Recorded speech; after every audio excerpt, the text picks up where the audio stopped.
Water is the final weapon. What if water isn't scarce? It's being cornered, metered, and remotely throttled. Prices, pipes, and policies are being wired together so your tap can be switched off like a smart light.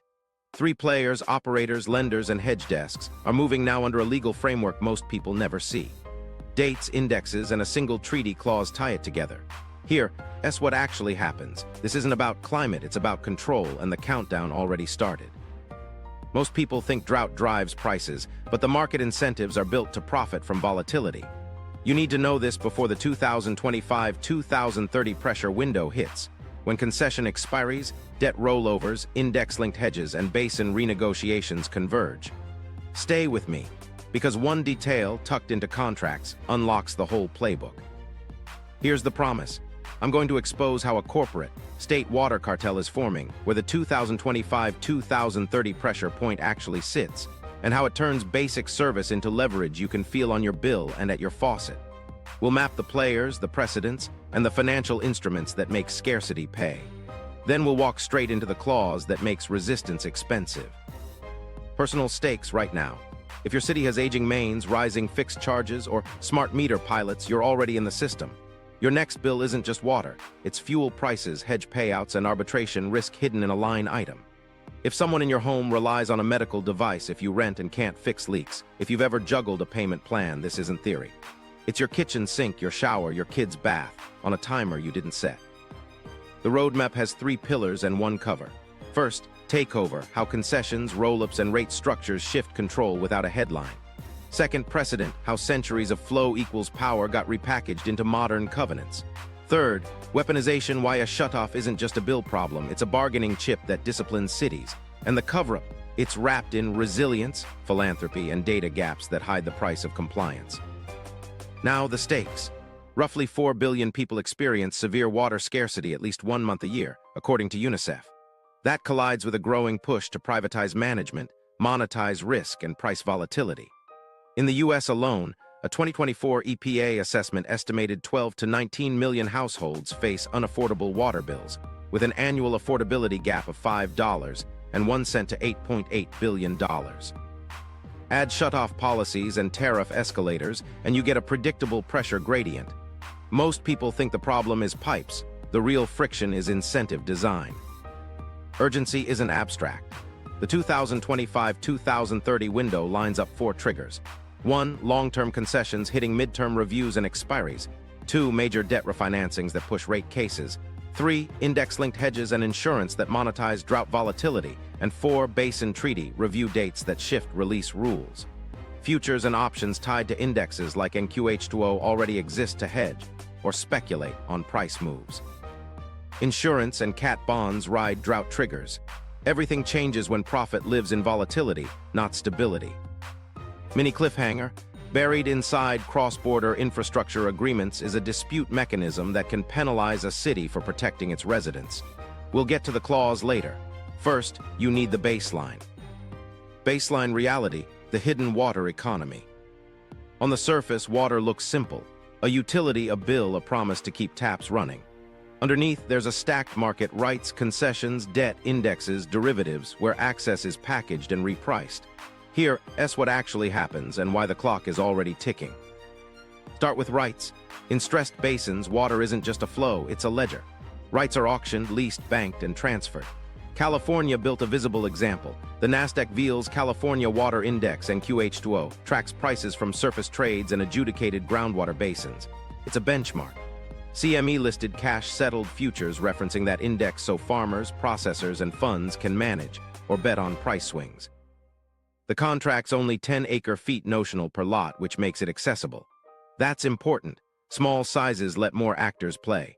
And when the financial rail exists, liquidity looks for stories, drought probabilities, snowpack forecasts, reservoir rules.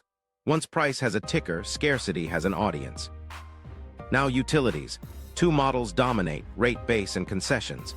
In rate base regimes, a regulator sets allowable returns on a utility's investment. Bigger regulated asset base, higher total revenue if the project's clear. In concessions, cities lease operations for 20-30 years. The private operator gets tariff control within performance clauses. The city gets upfront relief and capex promises. Private equity loves both. Buy, bundle, refinance. Extract value through rate approvals justified by efficiency and resilience. Research across hundreds of U.S. systems shows privately owned water bills average higher than public systems. Think of it as a privatization premium baked into structure, not malfeasance. The incentive is clear. Push CapEx that expands the base, optimize OpEx, and protect returns with automatic adjustment mechanisms. Name the operators. In the global market, Veolia, which absorbed Suez's core water business, and Suez branded units anchor a large share of private water operations worldwide. Their platforms operate across Europe, the Americas, Africa, and Asia. Vivendi's legacy water arm helped build this footprint before restructurings. Finance backs the pipes. Brookfield and KKR have acquired and funded water and wastewater platforms and related essential infrastructure assets, bundling concessions, regulated utilities, and vendor networks under one roof. When a handful of operators and capital sponsors sit behind the billing screens, market discipline starts to look like centralized leverage. But here's where the hidden economy bites. Utilities don't sell water, they sell service. Yet upstream, rights determine what service can be promised. Downstream, debt covenants determine how aggressively rates must rise to meet coverage ratios. Layer in non-revenue water, leakage, theft, metering errors, and you get cost pressure. Many cities lose 20–30% of treated water before it reaches a tap. Fixing leaks is cheaper than building plants, but leak repairs don't always count as growth CapEx that boosts returns. So the system drifts toward projects that justify rate increases, not necessarily those that cut losses fastest. That drift isn't an accident, it's the business model. Look at stressed geographies. The Colorado River Basin has been rationing scarcity for years, with banking schemes and interstate negotiations creating winners and losers on paper before molecules move. The Nile carries political risk inside every percentage point of flow. The Indus ties two nuclear states into seasonal dependency. The Tigris, Euphrates, and Turkey's gap projects show what upstream throttling looks like. Australia's Murray, Darling Basin built a trading regime that still struggles with ecological collapse. In each basin, rights are a battlefield. When the battlefield meets balance sheets, price becomes policy. Metrics matter. Day zero isn't a headline, it's a threshold when reservoir curves and demand curves cross. Aquifer depletion rates don't scream on local news, but they lock in tomorrow's tariffs today. Affordability is not abstract. The U.S. HHS survey snapshot suggested, in 2022, utilities sent shutoff notices to about 16% of residential customers and disconnected around 5% for overdue bills. That's the shutoff lever in action. Standardized notices, automated meters, remote valves. It's efficient. It also creates a cash flow whip that disproportionately hits low-income households, where a missed payment spirals into fees, reconnection charges, and arrears that make customers bad debt in securitization models. Recent proof point. In 2024-2025, multiple U.S. cities advanced steep rate cases framed as resilience and cost recovery, even as shutoff activity persisted. One large Midwestern system reported tens of thousands of disconnection notices alongside double-digit percentage increases spread over 2 years, with assistance funds exhausted within weeks. The pattern repeated elsewhere. Emergency surcharges tied to power and chemical costs, followed by higher fixed charges that kept bills elevated even as usage fell. The headline said modernization. The bills said obedience. Once you see the ledger, you see the mismatch. Water in law and culture sits in the public trust. The prevailing finance models reward scarcity premiums, tariff escalators, and volatility hedges. That's not a moral judgment, it's an incentives map. If your revenue rises with higher resilience investments, drought surcharges, and pass-through fuel costs for desalination, your system stability depends on events that justify increases. When hedging markets exist, some actors are neutral to volatility. Some are protected and some benefit when prices move the right way. Meanwhile, households face a one-way exposure, pay or lose service. Let me give you a micro story. A mid-sized city signs a 25-year concession. Year 3, a drought declaration hits. The contract's emergency tariff clause activates a surcharge index to a regional drought indicator. At the same time, the operator's parent company has hedged a portion of cost risk with drought-linked insurance and holds a small long position on a water price index. The city's residents see higher bills, disconnection notices spike. The operator meets its coverage ratio, the parent smooths earnings with hedge gains. Is anyone cheating? No, that's the design. But here's where it gets interesting. Non-revenue water and affordability both hide in shadows. Concessions and arbitration terms are often redacted. Shut-off and arrears data live in voluntary surveys, not mandatory disclosures. Leak rates are understated because fixing them cuts into near-term financials. The public is told resilience and sustainability, while the important numbers, losses, affordability thresholds, risk transfers, stay off the front page.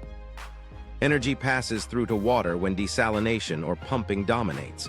So a fuel price shock becomes a water bill shock, justified by contract math.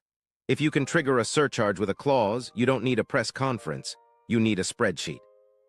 Everything changes when you recognize water's dual identity, essential right and financial asset. The old wars were fought with canals and dams. The modern contest adds balance sheets and derivatives. Utilities say they need stable returns to fund upgrades. They're right. Communities say affordability is collapsing. They're also right. The hidden economy decides who gives way first.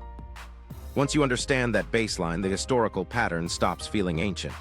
Empires used to control the flood. Today, operators and lenders control the covenant. And the quiet legal framework, it's standing by, ready to punish any city that tries to pull the plug on the deal. We'll go there next. Historical pattern, empires rise in thirst. To see where this goes, you have to look backward and feel the clock start ticking. Water control isn't just old, it's the original lever. In Mesopotamia, dynasties didn't just rule, they maintained canals. Whoever controlled the weirs controlled planting dates and harvest yields. Taxes followed the flow. In Persia, Qanats underground channels tapping aquifers weren't just engineering, they were governance. Families controlled shafts, villages owed labor, and rights passed like titles. Egypt. The Nile's annual inundation wasn't random fortune. Priests and administrators tracked heights, set levees, and allocated floodplain. Flow knowledge was political capital. Change the channel, change who eats. That's domino one. Fast forward and law starts carrying the water. Under British rule, riparian doctrine tied rights to land abutting rivers, granting priority access to estates and mills. Commons got fenced, literally and legally. Colonial irrigation acts privileged cash crops and export canals. In India and parts of East Africa, canal officers became tax authorities in another uniform. Access to headworks decided whose fields greened and whose dried. It wasn't framed as extraction, it was improvement. Domino 2, control the infrastructure, write the rules, harvest the rents. The 20th century poured concrete on the strategy. Dams became symbols of sovereignty and levers of diplomacy. The Aswan High Dam, completed in 1970, promised power and independence. It also centralized the Nile's gate. In North America, the Colorado's big dams turned seasonal rivers into political calendars, allocations carved in compacts, litigation layered on top. Megaproject lenders found their voice. Debt for dams became development gospel, and cost recovery tariffs entered the lexicon. Countries borrowed to build storage and turbines, then raised domestic prices to service that debt. The bill for sovereignty arrived in the mail. Domino 3, concrete plus debt equals control with interest. Now wars by valve. The Jordan River saga turned flow maps into frontlines. Israel, Jordan, Syria, and Lebanon all drew plans to divert or store more, and skirmishes followed pipelines as much as borders. The Indus Waters Treaty split rivers between India and Pakistan, reducing open conflict but embedding technical control. Run-of-river power plants upstream, irrigation dependence downstream. Any delay at a gatehouse could spark panic in a ministry. In Turkey's southeastern Anatolia project, GAP, launched in 1974 with core dam completions running through 2013, dozens of dams on the Tigris. Euphrates created seasonal throttles that downstream Iraq and Syria couldn't ignore. Officially, development. Functionally, leverage. Domino 4, release schedules as foreign policy. Pattern is simple and sharp. Whoever controls timing, volume, and quality of water controls prices, production, and politics. That control can be hydraulic dams and diversions, or legal treaties and permits, or administrative allocations and schedules. But here, that's where the modern era multiplies pressure points. Finance steps in. Once you attach debt, covenants, and investment returns to water infrastructure, the gatekeeper isn't only a state engineer, it's a lender's spreadsheet. Miss a coverage ratio, trigger a penalty. Delay a rate increase, breach a bond indenture. The old scepter was a lock gate. The new scepter is a term sheet. Domino 5, balance sheets as sluice gates. Take a quick micro story. In the 1960s, a country builds a showcase dam with foreign loans. Power revenues are strong at first, then drought hits and flows drop. Electricity tariffs rise to meet debt service. Farmers dependent on irrigation see water rotations cut, yields fall. To fill the budget gap, the government signs a second loan for a downstream canal efficiency upgrade, with a condition: introduce volumetric pricing. 2 decades later, the entire basin is collateralized. The valve is physical, but the handle is financial. The dominoes don't stop, they accelerate. Most people think the past was dirt and stone, and today is software and sensors. The continuity is incentives. In every era, elites set the flow to secure revenue. In pharaonic Egypt, it was measured in grain. Under empire and export duties. Under dam diplomacy and tariffs. Today, it's in regulated asset bases, concession fee floors, and traded indexes. The names change, the principle doesn't. Flow is a cash machine. But here's the turn that tightens the throat. Finance doesn't just scale control, it multiplies the points where pressure can be applied. Investor-state dispute settlement clauses didn't exist when canal officers rode horses. Now they sit in the shadow of major concessions and cross-border projects. Ethiopia's Grand Ethiopian Renaissance Dam, GERD, began construction in 2011, with staged filling through the 2020s and full commissioning targets in the mid-2020s. Every negotiation over filling and releases turns electrons upstream into uncertainty downstream. If a city tries to cap rates to protect residents, a claim can argue indirect expropriation of expected profits. Remember our open loop? That's the clause we'll open later. The historical pattern explains why the clause matters. It converts centuries of hydraulic leverage into a legal right to be made whole when politics interferes. Domino 6, treaties and term sheets that outlast elections. You might be thinking, so is every dam a weapon? Not by default. Storage, flood control, and power can be public goods. The question is who controls the release and what happens when that control is challenged. Ancient administrators made examples of villages that stole water. Modern operators make examples through penalties, surcharges, and arbitration. Once you understand that, the timeline collapses. Knots to quant models, weirs to warranties, inundation records to index futures. Everything changes when you realize history isn't repeating, it's compounding. The canal map became a balance sheet. The flood calendar became a rate case.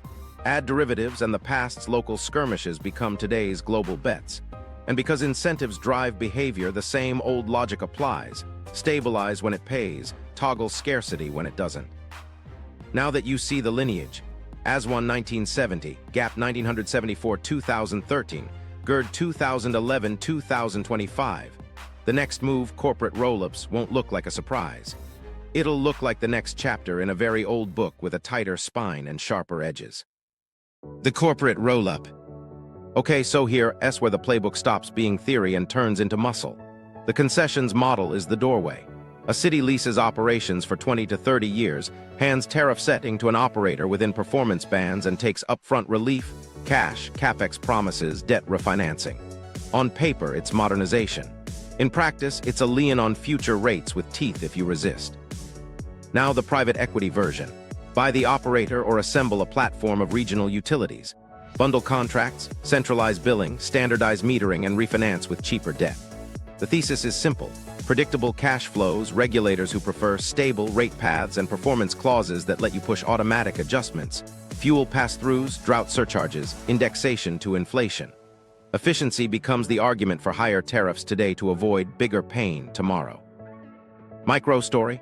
A coastal city signs a 27-year concession with a desal expansion. The term sheet includes fuel price pass-throughs, a resilient surcharge, and clawback penalties if the city delays any approved increases. Year 5, residents revolt at a double-digit hike. Council tries to freeze tariffs for 6 months. The operator triggers a breach notice. The city faces 2 doors: lift rates or pay penalties plus interest. They lift. That's the lever working as designed. Micro story. In Bayonne, New Jersey, a 40-year water sewer concession signed in 2012 brought upfront cash and debt relief. By 2016, the system saw back-to-back increases, roughly 8–9% in early years, while residential shutoffs rose in some cycles before policy pushback. When the city tried to temper hikes, the concession's revenue requirement and true-up mechanics kept adjustments on track. Outcome, rates climbed steadily over the decade. The operator and its lender partners met coverage targets, and residents absorbed compounding bills that outpaced wage growth. Micro story.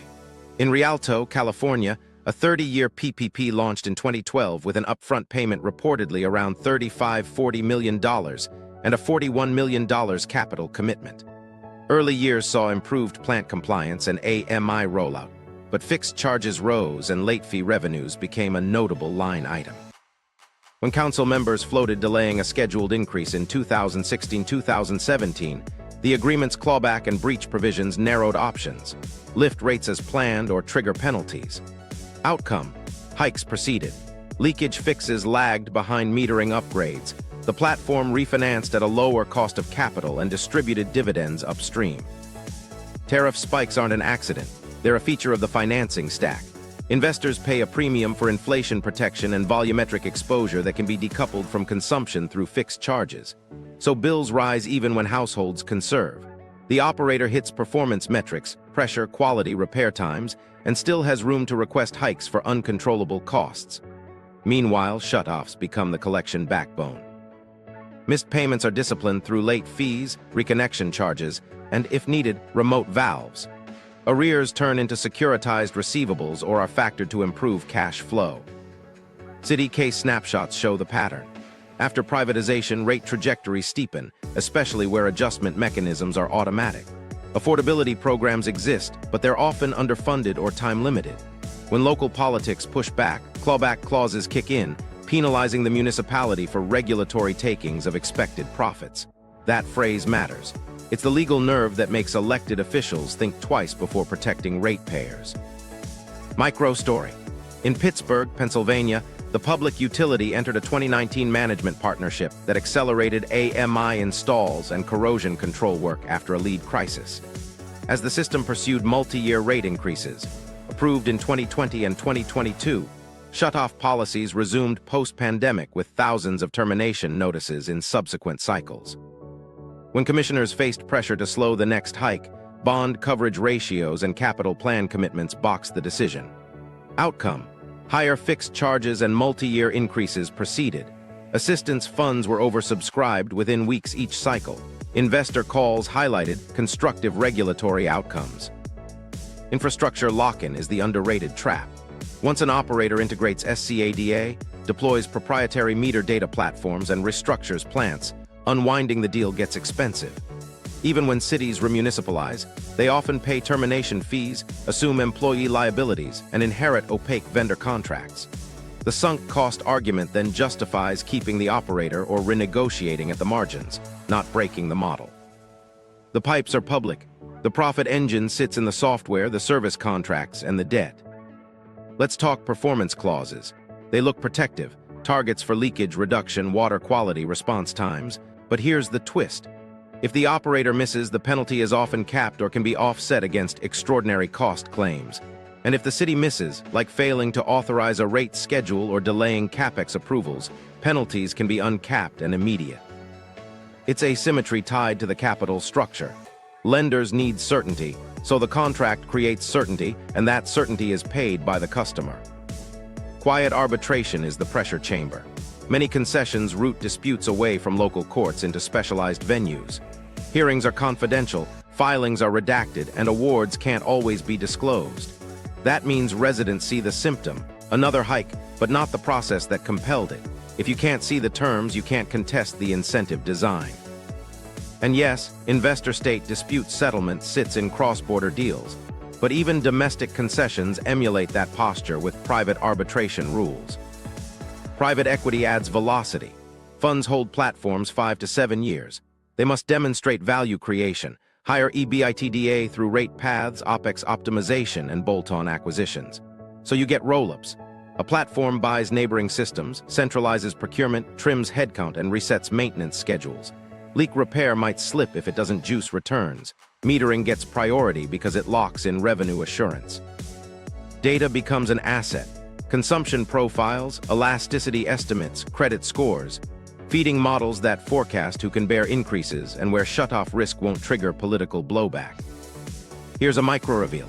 A platform's investor deck highlights regulatory support for resilience investments and tariff glide paths decoupled from consumption.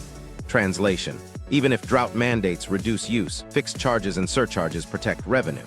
The deck also shows a value creation bridge with a bar labeled rate catch-up.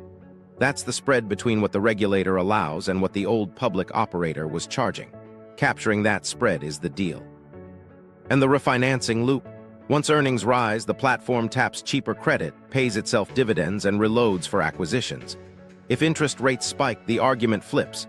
Higher cost of capital requires tariff increases to maintain coverage. Heads they win, tails you pay.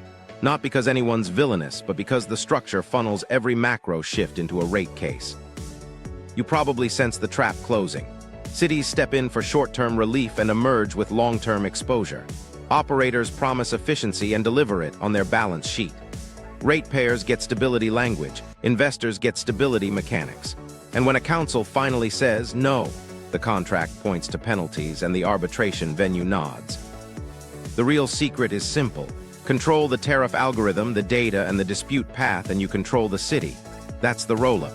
Next, finance builds a new weapon, a price for water risk itself. Evidence, markets, and derivatives.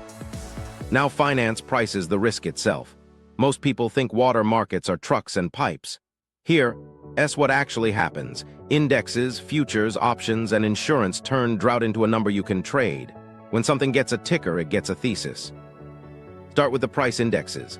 California's NQH2O tracks the volume-weighted price of water rights transactions across surface markets and adjudicated groundwater basins.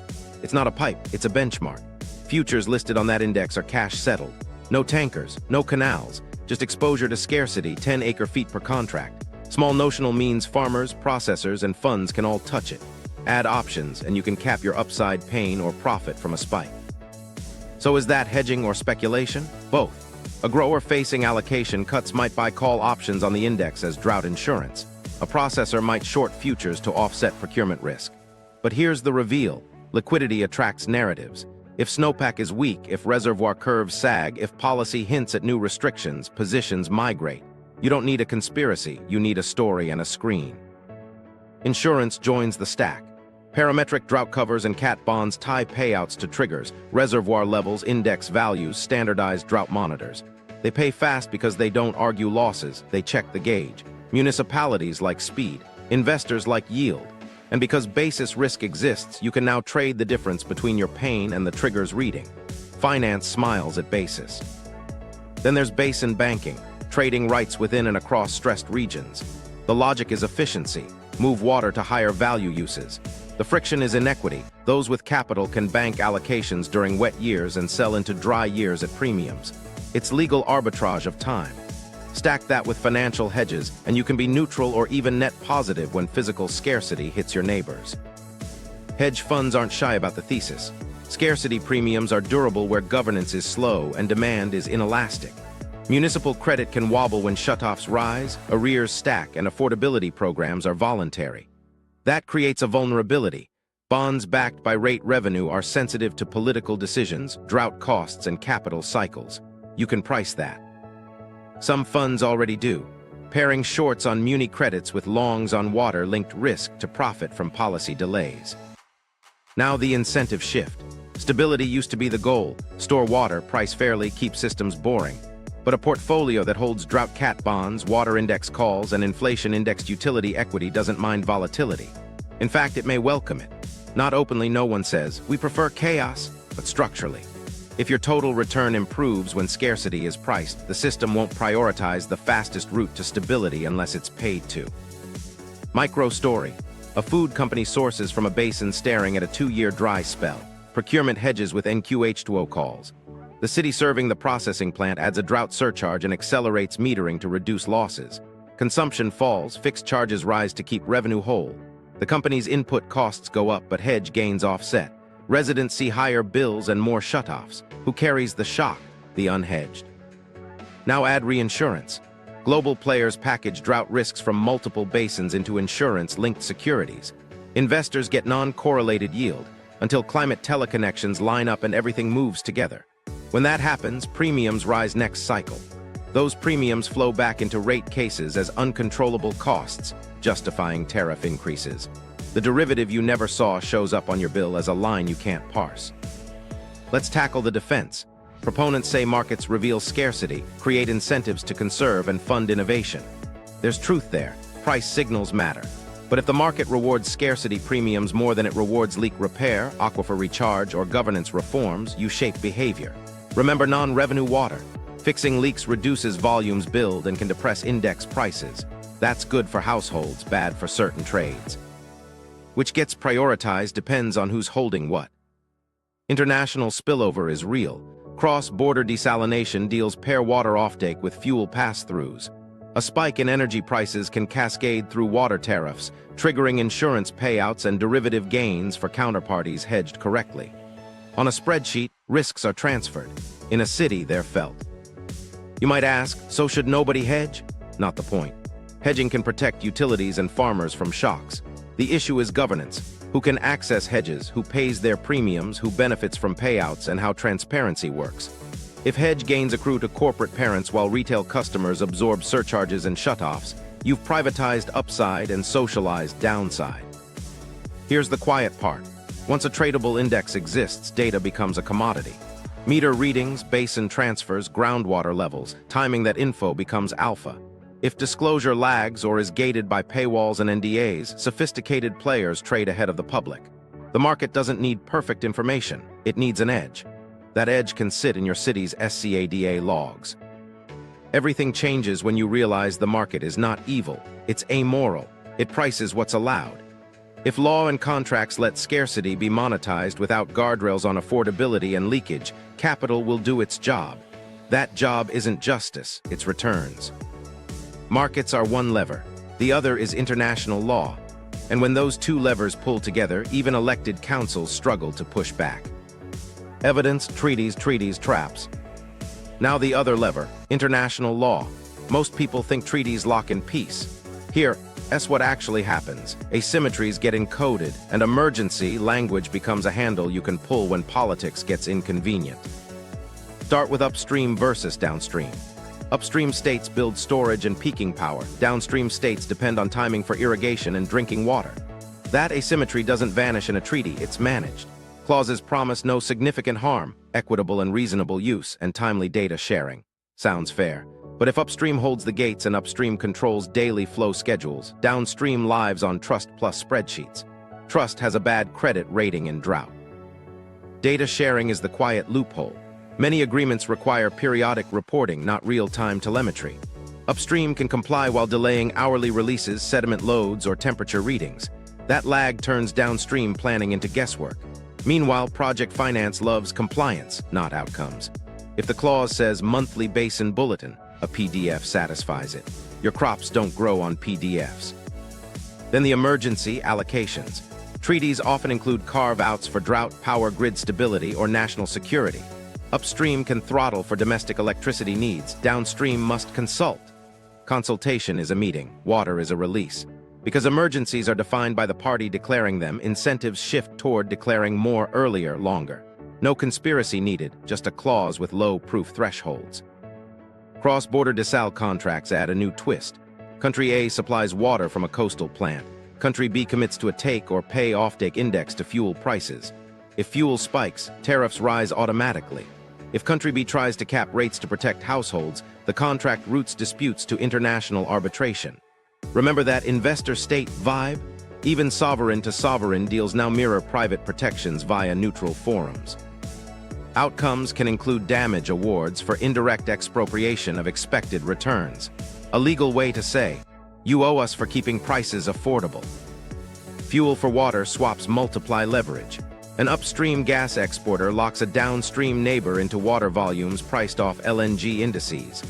Suddenly, a global energy squeeze becomes a local water crisis backed by treaty math. You feel it as a surcharge. The counterparty books it as margin.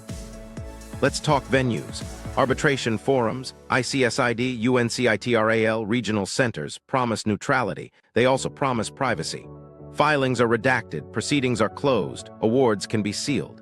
That opacity means residents often learn about a case only when their government announces a settlement and a new rate path to fund it. You can't contest what you can't see. Case snapshots make this concrete. On the Nile, the GERD impasse isn't just engineering, it's sequencing. Ethiopia wants to fill and operate flexibly for power. Egypt and Sudan want guaranteed releases timed to agriculture. Proposals include drought management plans and shared data hubs, but shared isn't live and plan isn't obligation. Each inch of language translates into gigawatt hours or tons of wheat. The upstream dam runs on electrons. The downstream fields run on predictability. In the Tigris, Euphrates, Turkey's gap schedule put downstream Iraq and Syria in recurring deficit years. Agreements for cooperation exist, but binding release commitments remain scarce.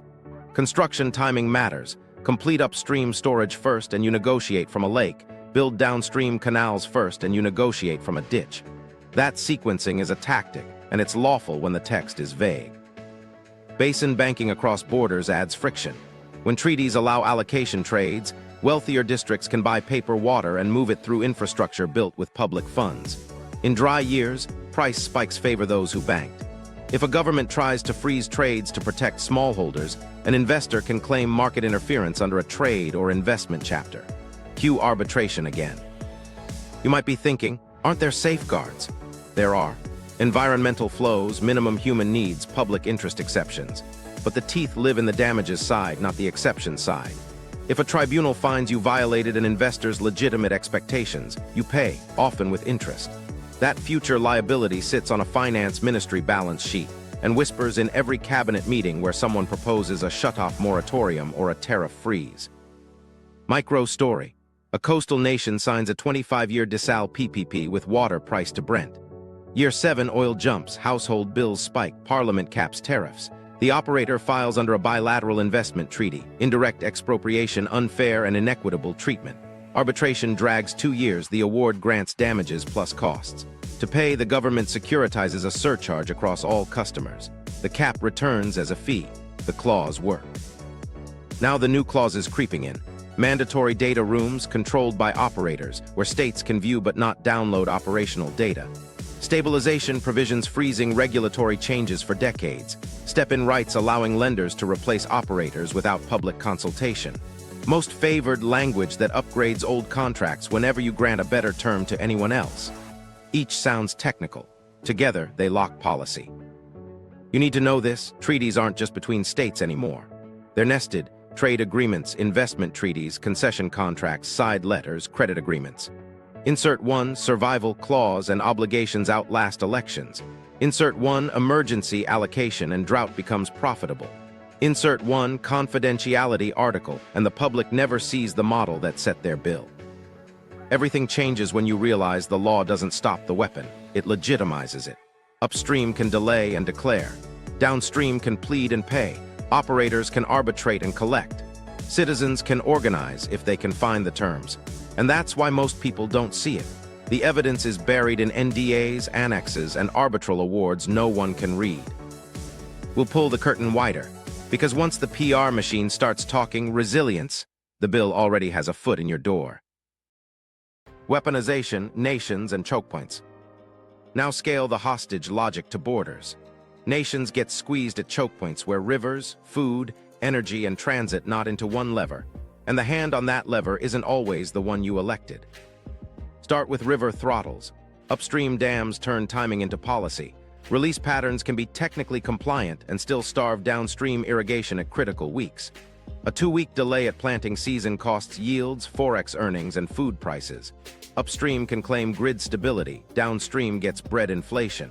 No shots fired, just valves managed. Everything changes when you add the food, water, energy nexus. Countries irrigate to feed cities, export crops to earn dollars, and burn fuel to pump and desalinate. In a drought, they must choose: protect domestic food by diverting irrigation or keep export contracts to fund fuel imports. Export bans look patriotic until they trigger retaliatory moves on fuel or fertilizers. That's not a theory. It's how embargo logic travels through aquifers. Maritime routes add a quiet blade. Bulk water shipments are rare, but desal inputs and chemicals are not. LNG cargoes, chlorine, coagulants, membranes, all ride tanker lanes.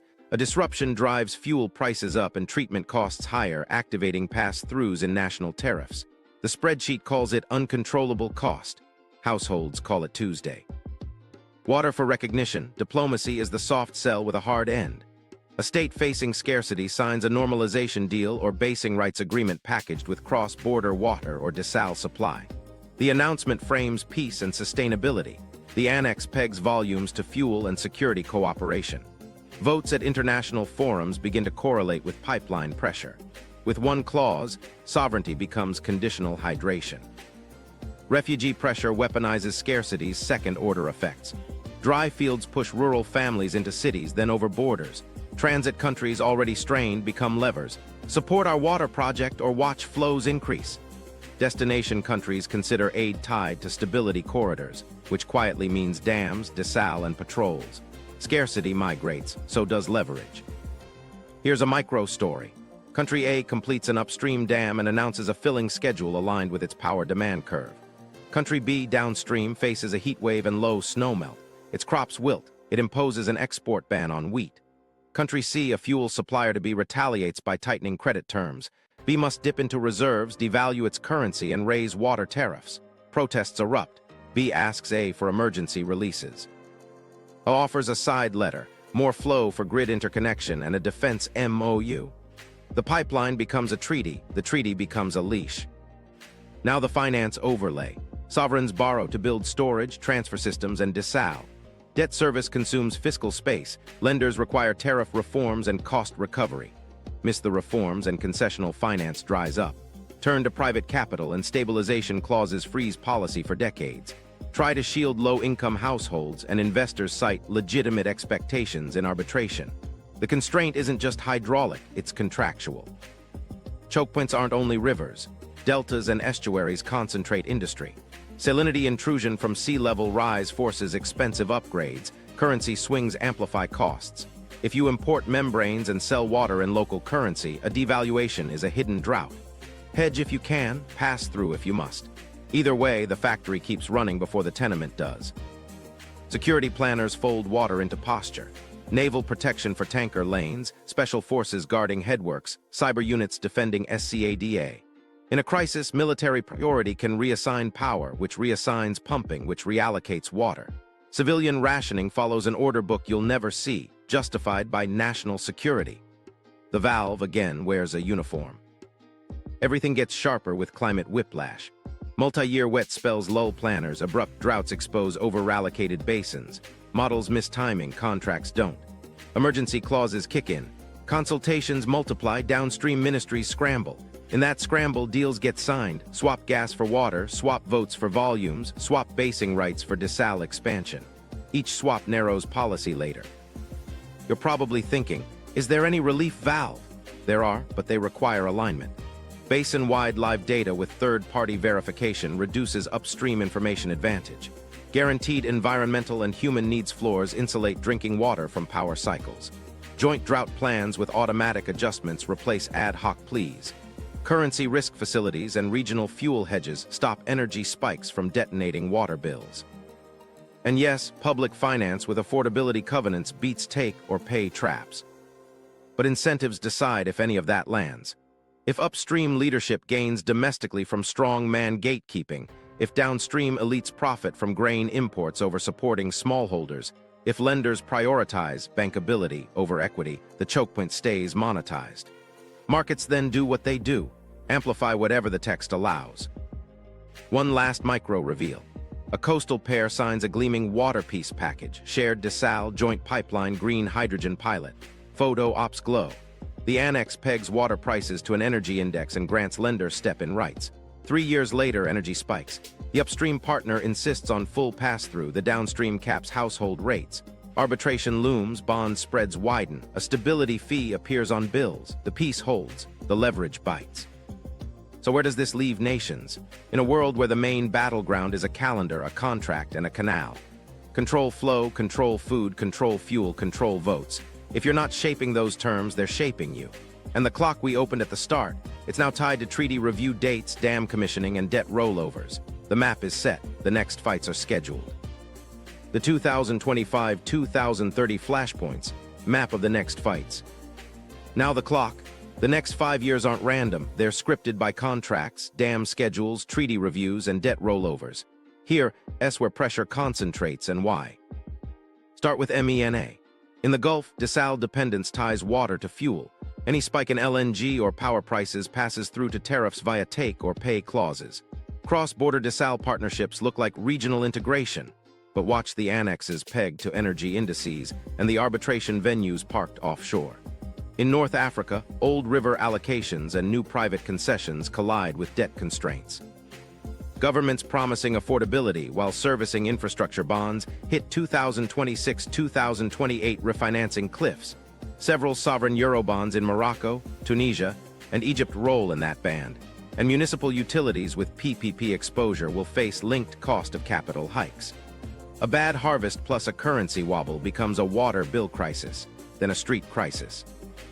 South Asia's timeline sharpens with hydropower completions and treaty review windows. Run-of-river plants upstream lock in daily timing advantages. Downstream irrigation hinges on planting calendars. Drought management plans that lack automatic release rules turn every dry year into a negotiation. Watch the calendars. India, Pakistan Indus Waters treaty disputes have active court of arbitration proceedings through 2025-2026. Several Indian run-of-river projects on the Chenab and Jhelum are slated for commissioning checks in 2025-2027, and bilateral review dialogues cluster around 2026-2028. Add urban growth. Megacities staring at aquifer depletion push for new interbasin transfers and metering drives. Expect shut-off politics to collide with election cycles, promises of moratoria now, stability fees later. The Sahel rides a different lever: mobility. Projects to stabilize flows, new reservoirs, irrigation corridors arrive with security overlays. Funding packages bundle water with migration control. By 2027-2029, as rainfall variability increases, governments will be offered resilience finance that bakes in tariff reforms and data room control by operators. Communities see boreholes, ministries see step-in rights, donors see dashboards, migrants see the road. The Mediterranean edges into salt. Drought pushes coastal cities toward desalate pace. Procurement moves fast. Fuel pass-throughs hide in extraordinary cost clauses. By 2026, early plants face their first major maintenance cycles. Membrane costs and foreign exchange risk jump onto bills. Remunicipalization debates flare in tourist hubs when summer surcharges hit renters and hotel workers. Arbitration threats pull councils back from the brink. The U.S. Southwest starts living its math. The Colorado River's tiered cuts meet municipal growth targets that were never truly revised. Banking schemes deplete their cushion. Groundwater rules tighten. Adjudications intensify. Cities pitch advanced metering for fairness, which means increased billed volumes and faster collections. Affordability becomes federal. EPA's 2024 assessment set the stage. And by 2026-2027, states will be pushed to build permanent assistance with shut-off data they still don't collect monthly. Watch for drought surcharge, cases that normalize emergency pricing as a base. Australia's Murray, Darling is the bellwether for trading stress. Environmental water buybacks resume, irrigators with capital bank allocations, smallholders feel priced out. By 2028, another ecological shock will test whether the trading regime can protect river health without triggering a social backlash. Data transparency fights intensify. Who knew what when about extractions and salinity? The answer decides whether reform favors leak repair and caps or doubles down on exchanges. Specific triggers matter. Contract expiries open 20-30-year concessions to renegotiation in 2026-2029. Expect waves in Latin America and Europe, where concessions granted circa 1998-2009 come due. Several U.S. operations and maintenance agreements hit midterm reviews in 2025-2027. Debt rollover timelines concentrate in 2025-2028, as municipal revenue bonds issued or refunded in the low-rate 2015-2018 window reset at higher coupons. Each rollover ties to a rate case. Treaty review dates in multiple basins cluster around 2027-2028. On the Nile, GERD-filling milestones and downstream drought management protocols face hard talks through 2025-2027, with operational rule sets revisited again in 2028. Upstream storage completed in 2025-2026 will be the unspoken leverage in those rooms. Dam commissioning ceremonies sell energy independence. The footnotes sell flow flexibility. Corporate moves line up. Platforms built on roll-ups aim for IPOs or strategic exits into listed infrastructure funds around 2026-2028, once EBITDA from metering and rate catch-up matures. Prospectuses will tout decoupled revenue and constructive regulation. Translation: fixed charges rising, surcharges normalized, arbitration deterrents in place. Sovereign partnerships with global operators deepen in 2027, when blended finance windows promise cheap capital if tariff paths are credible. That word means automatic. Recent proof points confirm the calendar is live, not theoretical. In 2024, DeKalb County, Georgia advanced a rate package that, when compounded across water and sewer over several years, was projected by local analyses to amount to more than 100% higher bills for many customers. Headlines framed it as up to a 115% increase over the period. In Detroit, the expanded Lifeline plan locked in income-based fixed bills to stave off shutoffs for low-income households, even as infrastructure costs rose. Statewide, Michigan debated a 2024 affordability framework to create permanent assistance and ban punitive shutoffs, evidence that the financing model is colliding with politics in real time. Climate overlays are the accelerant. Multi-year drought probabilities increase basis risk between index triggers and lived scarcity. Reinsurers reprice after correlated hits. Premiums feed back into rate cases. In 2028-2029, several cities will discover their parametric covers paid the parent company while residents still faced surcharges. Expect litigation unless disclosures improve. Here's the number to remember: affordability thresholds. When a city crosses the point where the bottom 20% spends more than 4–5% of income on water and sewer, shutoffs surge, arrears securitization fails, and municipal credit wobbles. By 2027, dozens of U.S. systems will approach that line unless permanent assistance scales. Internationally, currency slides can push households over that threshold in a quarter. Once crossed, politics flips from rates must rise to rates can't rise, inviting the clause, the one that penalizes protection. So what do you watch? 3 dashboards. 1. Contracts, expiration calendars, pass-through formulas, stabilization clauses, and arbitration venues.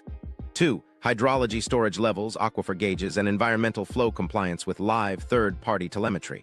3. Affordability, monthly shutoffs by zip code, arrears distributions, and percent of income at deciles.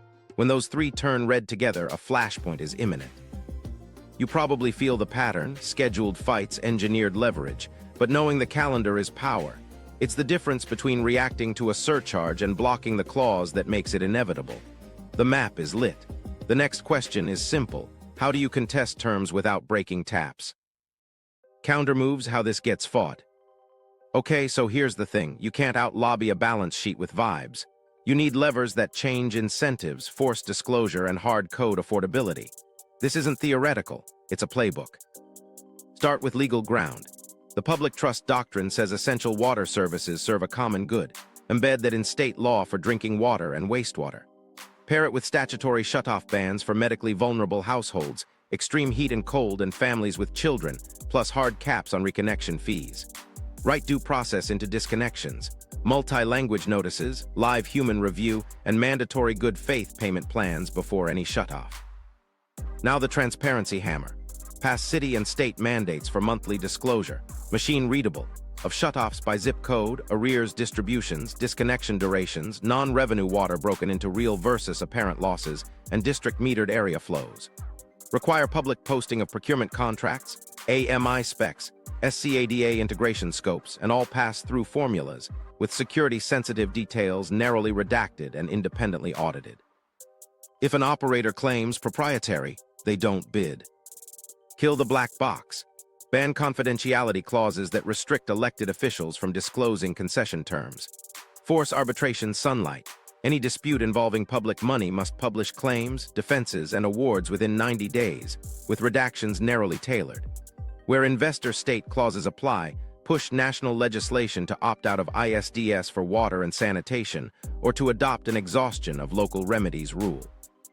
Internationally, join anti-ISDS coalitions and file interpretive notes carving water from investments that create legitimate expectations. Financially, rebuild public muscle. Stand up public water banks or expand state infrastructure banks to refinance leak repairs, lead line replacements, and resilience projects at low rates with affordability covenants.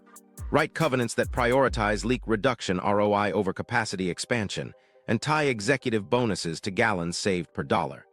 Create pooled procurement for membranes, chemicals, and meters to strip out vendor rents. Use green and social bonds targeted to non-revenue water with transparent savings schedules measured by third-party verifiers you pick, not vendors. Fix rate design. Mandate tiered pricing that protects a basic human needs block, say 50-75 gallons per person per day, at low cost, with rising tiers for discretionary use. Shift revenue stability away from punitive fixed fees by building a moderate service charge plus volumetric tiers that still fund operations. Codify medical waivers and income-based discounts on fixed charges. Require affordability impact statements for every rate case, showing percent of income at income deciles and projected shutoffs, signed by the CFO under penalty of perjury. Create permanent assistance. Use EPA's affordability assessment momentum to build state funds that mirror LIHEAP for water. Automatic enrollment via existing benefits, SNAP, Medicaid, on-bill credits, arrears forgiveness, and crisis grants. Cap total water and sewer burden as a percent of income for the bottom quintile and backfill utilities with the fund. Make participation contingent on transparent shutoff and leakage reporting. Technology with guardrails. Approve advanced metering only if contracts prohibit remote disconnections without supervisory approval and a field verification step. Require open data standards and include penalties for accuracy drift that flow to customers first. Fund district metered areas and pressure management ahead of AMI to chase real losses. Require cyber standards, network segmentation, multi-factor authentication, immutable backups, and tabletop exercises with public after-action reports. Tie any smart deployment to a binding affordability plan. Policy structure matters. Before any concession or PPP, hold a binding referendum after a mandatory independent options analysis that includes public-public partnerships and remunicipalization pathways, published 120 days in advance. If a concession proceeds, ban stabilization clauses that freeze law, insert living wage and local hire requirements, and write operator termination for cause that doesn't trigger windfall damages. Put step-in rights with a public trustee, not lenders. Civic oversight is the engine. Create city water data portals with dashboards for leaks, repairs, shutoffs, and complaints. Empower ratepayer advocates with subpoena power and budget. Mandate annual affordability audits by the city auditor with public hearings. Establish community referendum triggers. If fixed charges or surcharges rise above inflation plus 1 point, voters get a say. Regional diplomacy isn't optional. Push basin treaties toward live data rooms managed by a trusted third party, with automatic drought release rules and guaranteed human needs floors. Build regional currency and fuel hedges so energy volatility can't detonate water tariffs. Create cross-border affordability clauses that shield basic use from pass-throughs. Insist on public arbitration or basin courts with transparent proceedings. On markets, set guardrails. Require utilities to disclose all hedges and parametric covers, who benefits, and how payouts flow to rate relief. Ban related party trades that allow corporate parents to pocket gains while passing through costs. If an index exists, require equal time data access rules. No gated telemetry, no paywalls on public hydrology. Micro story. One city rewrote its charter. No shutoffs below 150% of poverty, leak loss under 12% in 3 years or executive pay freezes, monthly shutoff dashboards, and any pass-through requires a supermajority. They funded leak hunts with a social bond, built a public help desk to enroll people automatically, and forced vendor contracts to open standards. Result: fewer shutoffs, flatter bills, and leak savings that killed the need for a resilient surcharge. You don't win this with slogans. You win it with statutes, covenants, audits, and votes that rearrange who carries risk. Once you do, the hostage switches lose power, and so do the clauses. Here's the takeaway. Water isn't scarce. Access is being engineered, priced, and enforced through contracts, indexes, and clauses that turn your faucet into a revenue instrument. If you felt any of this in your last bill, you're not alone. You're exactly who this fight is for. Join the Water Ledger, a citizen coalition that forces the numbers into the light and locks affordability into law. This isn't paperwork, it's power. Your 7-day action clock starts now. Within 24 hours, send one email to your utility board demanding monthly, machine-readable shutoffs by zip code, arrears distributions, non-revenue water split into real versus apparent losses, and district-metered flows. If they reply proprietary, respond with one line: public money, public data. By day 3, bring 2 people into this. Share this video with someone who pays a water bill and someone who's been on a payment plan. Tell them they're in the water ledger now, because if they pay, they vote on the rules. By day 5, show up to the next rate hearing or submit written testimony. Ask 3 questions on the record. What's your shutoff count by neighborhood last month? How many remote disconnections were executed? Which pass-through formulas are active today and who benefits from any related hedges? By day 7, push 3 votes with your council. Shutoff due process ordinance. No disconnections without human review, multilingual notice, and a documented payment plan attempt. Bans during heat, cold, or medical risk. Affordability floor. Protect a basic human needs block. Cap fixed charges for low-income households, and require percent of income analysis signed under penalty of perjury for every rate case. Transparency mandates. Publish every pass-through formula, every arbitration clause, and every AMI contract, with only narrowly audited security redactions. Movement identity matters. If you do these steps, you're not a customer, you're water ledger. Our rule: leak first budgets, public data, human needs protected. If a plan says resilience but hides the annex, we vote no. Here's your emotional bottom line. If someone in your home needs a steady shower for health, if your rent already eats your check, if a shutoff would wreck your week. This coalition exists so you never have to choose between groceries and your faucet. That's the payoff we're building. Bills that don't punish, pipes that don't leak, contracts that can't hide. State-level push next. Back a permanent water assistance fund with automatic enrollment through Medicaid, SNAP, or tax credits. Tie utility participation to monthly shutoff reporting and audited non-revenue water. Kill stabilization clauses that freeze law for decades. No essential service should be locked by a term sheet that outlives elections.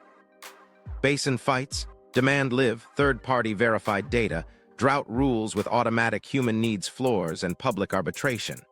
No sealed awards that sneak onto your bill. Deadline that matters. When the bottom 20% crosses 4–5% of income for water and sewer, shutoff surge and politics flips. Many cities will hit that line in the next 12–24 months. We act before that, now. If you're in, comment water ledger so we can send the local toolkit. Petitions, draft ordinances, data requests, hearing scripts. Subscribe, share this with 2 people, and put the next rate hearing on your calendar tonight. We turn on the light together, and we move the valve back into public hands.